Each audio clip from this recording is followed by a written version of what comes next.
নমস্কার। মাল্লিকা সারাভাই আর রেবান্তা সারাভাইয়ের সঙ্গে সেকেন্ড সেগমেন্টে কথা হবে আজকে। আগে কথা বলেছি Sarabhai family, Darpana academy, culture makers of Ahmedabad সেই হিসেবে। আর ওখান থেকে অনেকগুলো কথা উঠে এসছে, আমরা সেগুলো নিয়ে একটু এগোবো। কী ধরনের কাজ দর্পণা করেছে, সারাভাই ফ্যামিলিজ করেছে, specially pertaining to Bharatanatyam classical dance. So thanks again. To continue from where we left off, looking at how you have worked with Bharatanatyam and Kuchipudi and everything else, because you both of you have said in various interviews and bios, etc., that we are not just dancers. The dance is one of the many languages that we use as communication. So,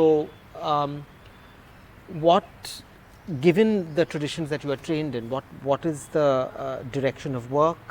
How do you make it more relevant to contemporary audiences? What is your take on the whole classical contemporary debate? Those are the kinds of areas I'd like you to address. I think in many ways Amma set the tone, didn't she? She was classically trained in Bharatanatyam and Kathakali, first woman Kathakali dancer ever, but was a thinking dancer.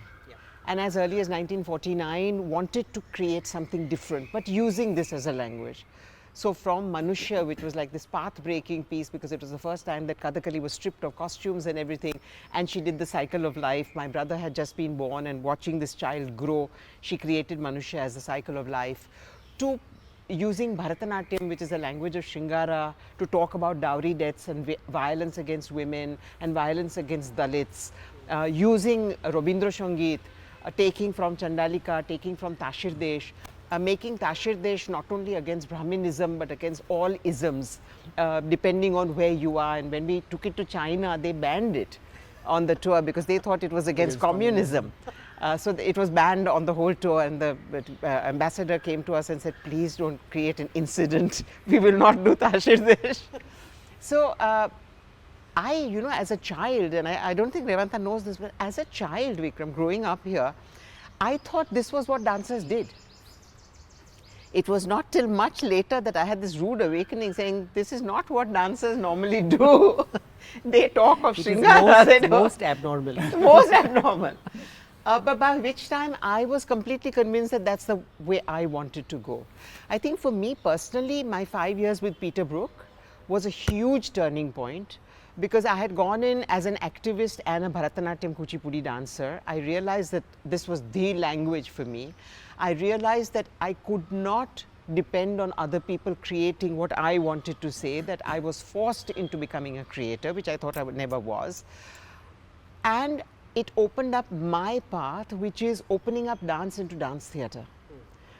Using all the things that I had trained to do, from puppetry to mime, to mask work, to all the dance styles, to theatre, to monologues, all of that. And Amma always teased me saying, you see, if my mother had trained me as I trained you, then I would be doing the same. So in that sense, Revanta was brought into a world where Amma's palette was there, my palette was there, and then he had to create his own palette. I think one of the sort of turning points also for her career, at a stage when I was sort of 13, 14, I had been trained in Bharatanatyam since I was 5. I had finished my Aradhana, the Arangetram, was me getting to a space where, having done already Bharatanatyam for 10 odd years of my life, wanting to explore what it felt like to go out of that very rigid structure. And Ma had already been doing contemporary work, but the language that she was using was learnt languages, was Bharatanatyam, Kalaripaitu, all these different things that were learnt. And something that we started together, perhaps because of a kind of a playfulness or a curiosity, was to start to go out of the boundaries and the framework of Bharatanatyam and to develop one's own new dance vocabulary. And I think it was sort of in Devi Mahatmya, In Devi Mahatmya, I had done it before in 95, Perth Festival had commissioned me to create 3 new works with 3 contemporary Perth-based composers. And I created a piece called Worlds Within and Without, where I was comparing what goes on in the head of a woman with the seasons. And there I had first experimented with this. And then it was in 2001 when I wanted to do Devi Mahatmya. Revanta had just joined in that sense. My artistic director Yadavan Chandran, who's a filmmaker, had just joined. And we created this piece where we were doing a completely different vocabulary of dance, stretching Kalaripeta way beyond, stretching Bharatanatyam way beyond. And Yadavan was stretching digital work way beyond. So that, for instance, a lot of the piece is lit by only the camera light or textures in the projector. Things like that. And I think Devi Mahatmya was the first huge production that we did. Yeah, where we sort of said it's okay to consciously mess up or kind of break the technique that one learns that otherwise one kind of considers sacred almost, that one is mindfully and consciously stretching it, breaking it, taking it beyond its sort of correct form, so to speak.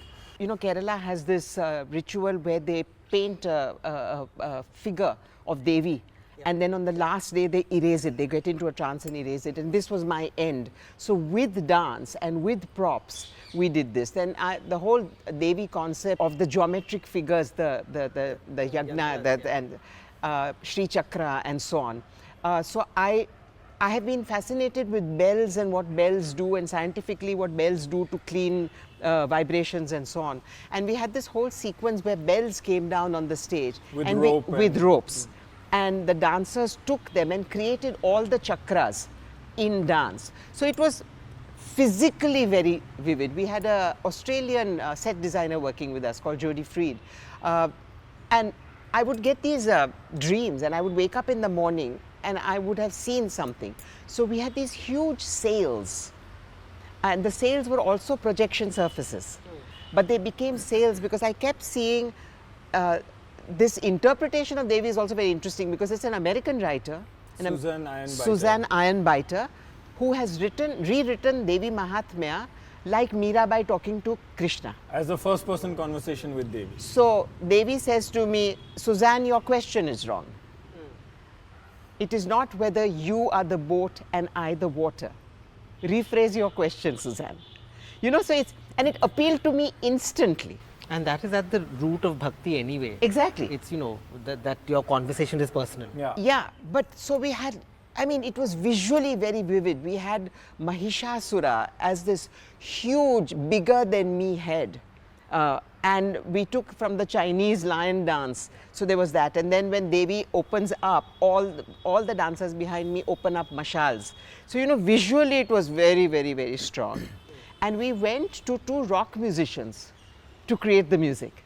So it's that plus the Australian plus using digital art for the first time, plus us stretching the language. But I will go back to a question you asked earlier about classical versus contemporary and all this blah. I think as a practitioner, if I have the grammar absolutely right and can prove to anybody that my grammar is intact, then I have the possibility and the permission to break that grammar to make a point. My issue is with people who break the grammar without ever having learnt it, because it's too hard to learn. Yeah. You know, so anybody saying to me, how can you do this to Bharatanatyam? I will say, aa jao, kacheri mein. I will do the most classical Pandanallur Bharatanatyam that you want with Tyagaraja's Kirtanams and Tyagaraja's Kritis. And I will do this. And because of that, I will do this. Yeah. Which is why when Revanta said that the Mamis in Mylapore accepted it, it was because it was into quote, pure Bharatanatyam. And I say into quote because this whole concept of purity in the Indian context is problematic for me, especially in the political climate that we live in today. And I love saying that I'm a complete mongrel. So And Bharatanatyam, if you look at Bharatanatyam history, that is complete course it mongrel also. But I think the strength of India is that we Indianize everything. I mean, can you imagine an Italian being offered a giant pizza and being able to recognize it? But that's us. We have taken Italy and we've swallowed it and we have regurgitated it in our Indian fashion. So the concept of purity is weakness for us. The concept of melange is India's greatest strength, is our greatest strength. So yes, I think it's okay and it's fine and you are permitted to play with the medium as long as you have You know the medium. know the inside medium out. back. In fact, that reminds me of when I saw you perform Sita's Daughters. I don't remember exactly, I remember this moment very clearly where you've done your first piece and then you start talking to the audience and you make this point about, oh, this is traditional, you want to be contemporary, okay, let's be contemporary. And all you do is just remove the wig and chuck it into the wings and you have short hair. And you know, that instant transformation, it's exactly what we were saying a little while back, that instant connect, that when people in Maihara are sitting like this and then that sudden moment of connect that happens. And it's things like this which I think a lot of Indian classical dancers have forgotten to play. Yes, And they take themselves too seriously. seriously and they take the form too and they seriously. like to mystify. आपको तो समझ में नहीं No, आएगा. and so many artists say क्या करे अब की generation को interest ही नहीं है. I mean, it's up to the artists Just, to engage And they shouldn't the be telling you audience. that. No, but so whenever somebody says to me, you know, there's no audience, I say, are you kidding? Are you kidding? I'm connecting with more young people today than ever before. Because I don't think what I do is sacrosanct. And I want to make them understand the playfulness of this joyful language. Often practitioners make it archaic. They say, you know, 3 साल आप अगर हमारे पाँव छोगे नहीं, तब आपको हम रियाज नहीं करने देंगे. It's this, I mean, when people ask me what do I think of the Guru Shishya Parampara, and I say, you know, we are not in the time of Guru Shishya Paramparas. Nobody has the time to sweep your angan for a year before they can even pick up a tanpura. And why? Why should they do it? There are so many things they need to do. They are in a hurry. We will be in a hurry, but not by taking shortcuts. We will still teach them why it is that they say, Mother Earth, forgive me, I'm going to stamp on you, but that is my way of celebrating you. How does that make a difference to them? Yeah. If I teach diditai, if my teacher says, going to school, coming home, going to school, coming home, if that is going to make this step easier for them, so be it. They are not reducing the step. They are interpreting it in a different way. And you know, and if they say, has my tuition teacher come or not? Yeah, what is the story you tell yourself? It's your own story. You're still teaching them exactly the same. You're teaching them the language, but it's not A for apple, B for bat. It's A for Apple, the computer maker, and it's B for Bollywood maybe, or whatever. Or it's C for Corona. You know, that doesn't change the ABC. Yeah. It just changes and intensely contextualizes for them. If that's what they are about, then grab them by that and bring them in. You're still bringing them into Bharatanatyam.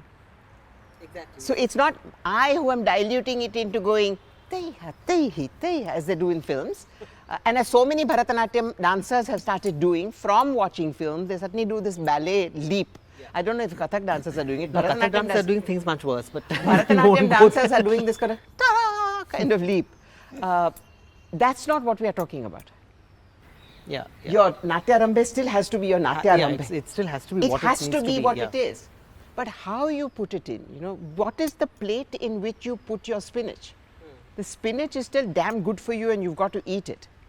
But is it coming in a banana leaf, or is it coming in a McDonald's thing, or is it coming in an ice cream cup? Yeah. That's really what you're changing.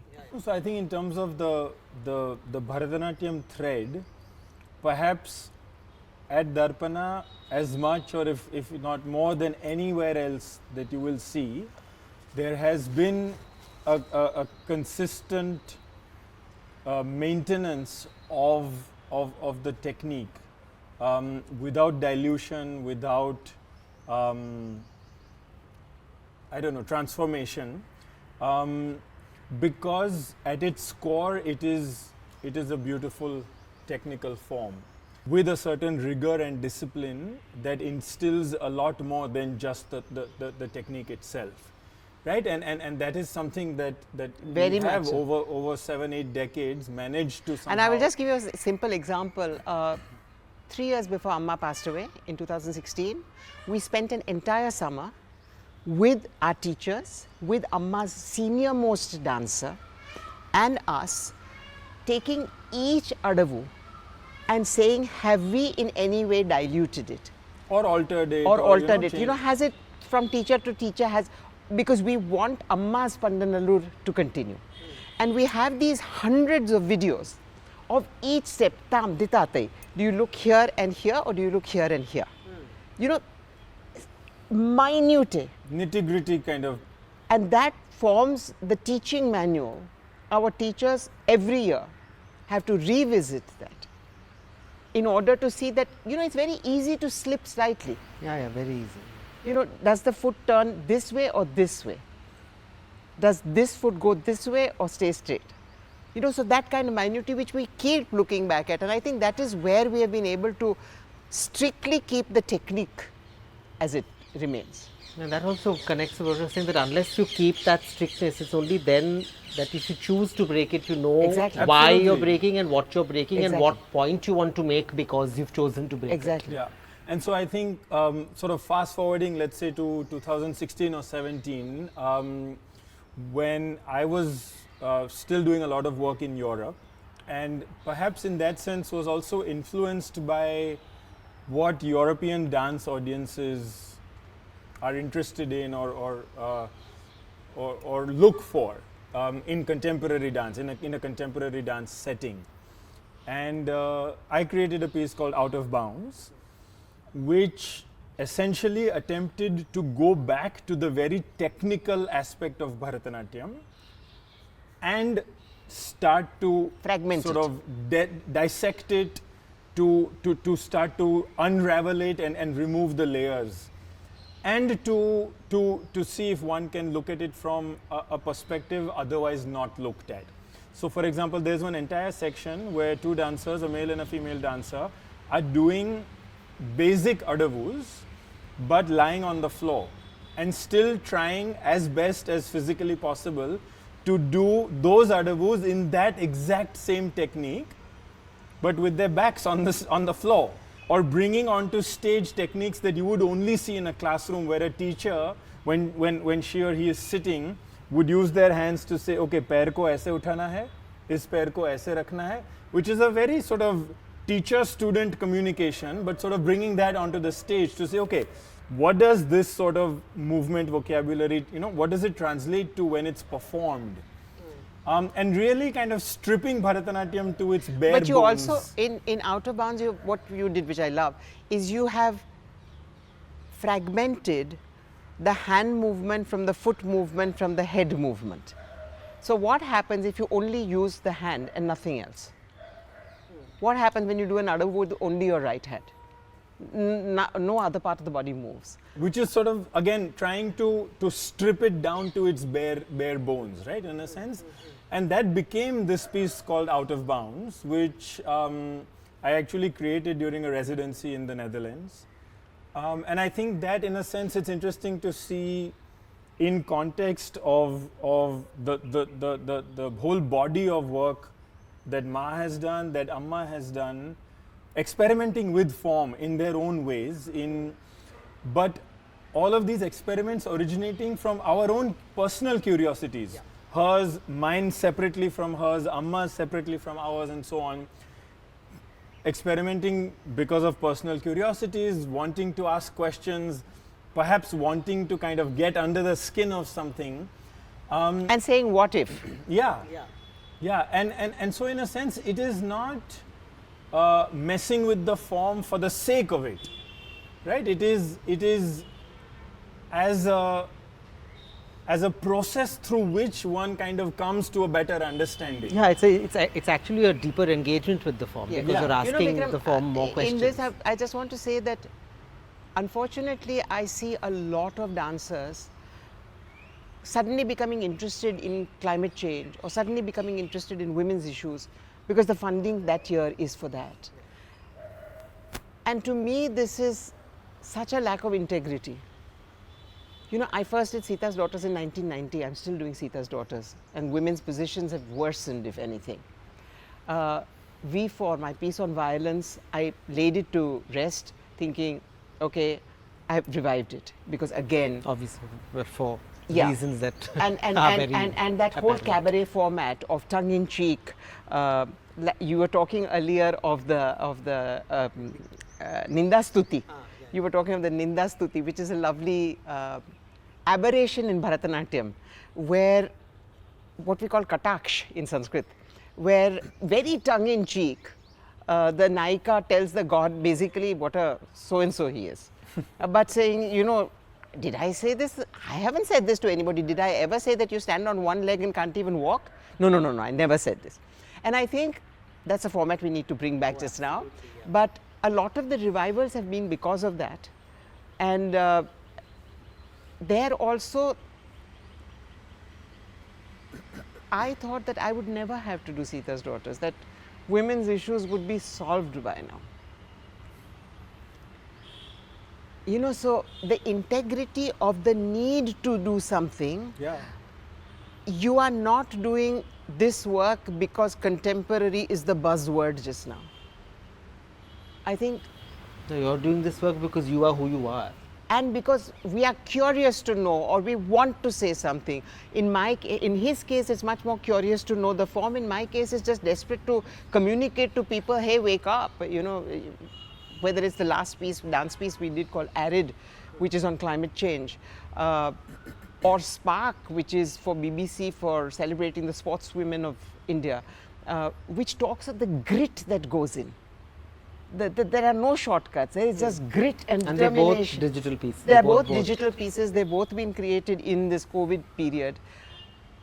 But they are pieces that say something to the audience that I need to say to them. You know, not because, oh, I've got 7 cameras, so let's try something with 7 cameras. You know, I think that's Yeah. the difference. Yeah, the need to do something has to Yeah, come the need first, to communicate what you were saying earlier. And I think what's come out really wonderfully here is, you know, playfulness we've talked about, which is essential for any artist. I feel no matter what art form it is, Yeah. but also this whole business of constant curiosity and your personal curiosity, which can go in any which direction, because that also keeps this the aliveness and the playfulness constantly coming back again and again, because you're never quite happy with Sure.